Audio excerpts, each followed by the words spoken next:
Hi, I'm here with Micheal Goldcraft, author of The Ascent of Evil and also of the Dark Life trilogy. How are you doing? Thanks for Just stopping fine. by, sir. Thank you Now, for having me. no problem. Now, tell me how this idea came about for the book.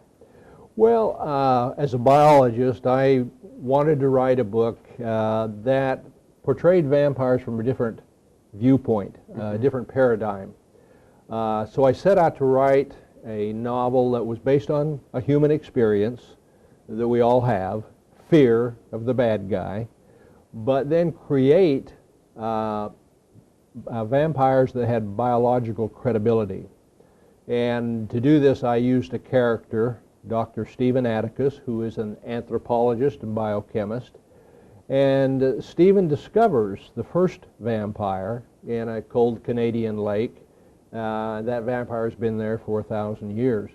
So Stephen has his work cut out for him, and he gives a presentation in a scientific meeting that allows the readers to suspend their disbelief and actually begin to believe that, okay, these genetic anomalies, these transgenic species, vampires, could actually really exist.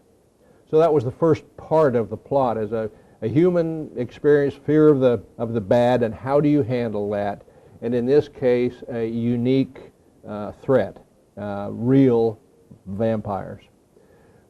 Then the second thing was to get the readers to suspend their belief and place a contemporary rogue vampire in a quiet coastal city and see how the authorities and the scientists and the public responded to that particular threat. So that's basically what I tried to do.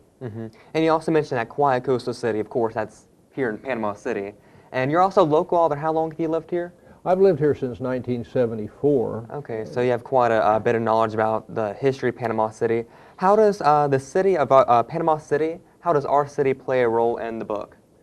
It plays a major role.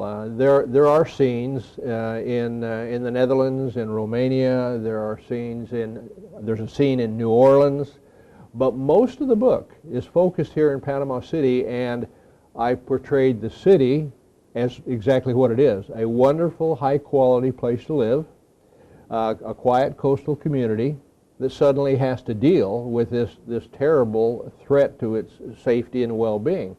And in particular, the mayor of Panama City, Mayor Larry Hayes, and Lieutenant John Willoughby of the PCPD, and Special Agent Mark Pierce, who's a young agent with the FBI, have to team up with Stephen Atticus and the other scientists and try to handle this problem.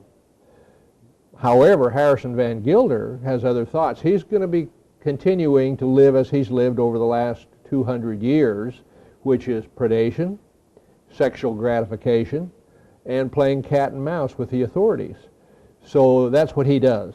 And his threat to the mayor is simply this: either you call off spring break, or by the time I'm through, there won't be a single tourist here come Memorial Day. So this is not what Lieutenant John Willoughby wants to hear. It's not what Mark Pierce wants to hear, and it certainly is not what Mayor Larry Hayes wants to hear. So the story is about how do they face this common social problem of here's the bad guy, now we have to deal with it. Now, Ascent of Evil is only one of your trilogy, the Dark Life trilogy. We also have Ascent of Evil, and what was the last one? It's coming out really soon. The last one is Ascent of Evil, and yes, those three books constitute the Dark Life trilogy. The second book, just the highlights of that are, well, ultimately the authorities do incarcerate Harrison Van Gilder, and then they have to solve the problem of how do you keep a vampire in jail and sustain his life with blood transfusions and bring him in to federal court downtown and try him for his crimes.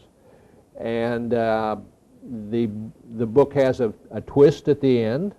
Oh, you won't tell me that, right? I'm not going to tell you what happens, but the court trial is important, but so is what happens at the end. And so the book ends in South America in 1998.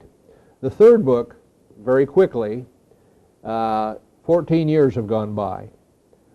Harrison has cut a deal with the devil and has come back as a reincarnated person. Much of the third book takes place in Washington, D.C. and in Panama City, Florida. So that there has to be a final resolution, but Harrison comes back now with all the powers of hell at his disposal. So that the only other thing I'll say about the third book, which is coming out in the next 2 or 3 weeks, is that the moon plays a pivotal role in the climax and in the end of the trilogy. So it's been great fun writing. It's been several years doing so, and an awful lot of research to make it biologically believable. And you won't tell me that big role, so I guess I'll just read through the 3 books. It looks like a great series here to find out what that big twist is. Now, this trilogy is already finished. That third book, like we said, it's coming out very, very soon.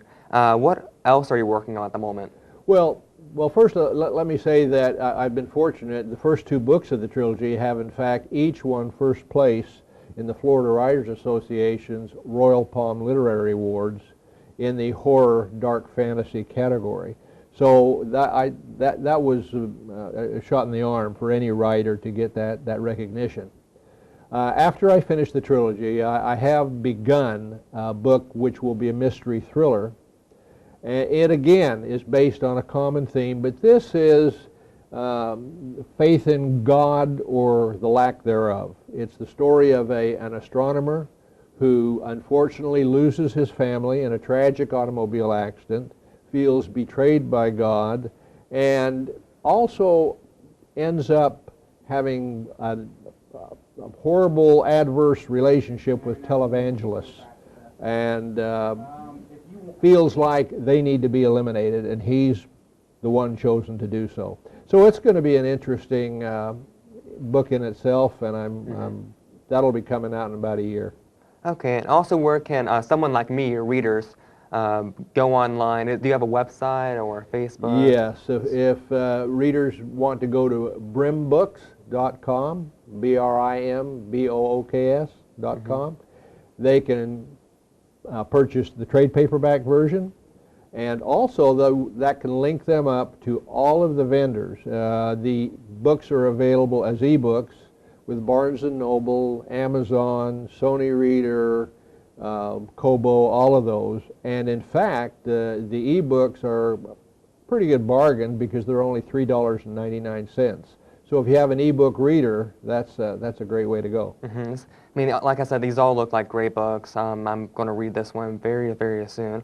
Well, thanks for stopping by, too. And congratulations again for all the awards that you received for these books, too. Thanks very much for having, Thank you, Chris, for having me on. Oh, yes, no problem. No, sir.